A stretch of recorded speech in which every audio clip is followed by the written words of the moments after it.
এক বনের মধ্যে ছোট্ট টুনটুনি পাখি থাকত। সে সারাদিন গান গাইত আর সব প্রাণী তার গান শুনে খুশি হতো। একদিন টুনটুনি আকাশের দিকে তাকিয়ে ভাবল, আহা, যদি আমি অনেক উঁচুতে উঠতে পারতাম।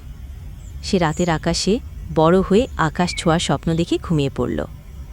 পরের দিন টুনটুনি অনেক উঁচুতে উঠতে গেল। হঠাৎ এক ঝড় এসে গেল। টুনটুনি বাতাসে দুলতে দুলতে একটা গাছের ডালে পড়ে গেল। টুনটুনি আঘাত পেয়ে অনেক দুঃখ পেল। সে আর গাইতে পারছিল না। বনের সব প্রাণীও খুব কষ্ট পেল।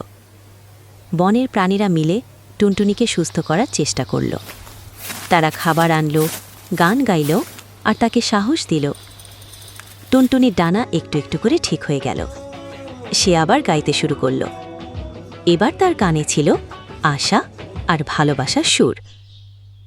একদিন টুনটুনি আবার আকাশে উড়ল। এবার সে বুঝল, স্বপ্ন পূরণ করতে গেলে সাহস আর বন্ধুদের ভালোবাসা দরকার। টুনটুনি ফিরে এসে বলল, সবাই মিলে থাকলে সব দুঃখ কেটে যায়। বনে আবার আনন্দের গান বাজল।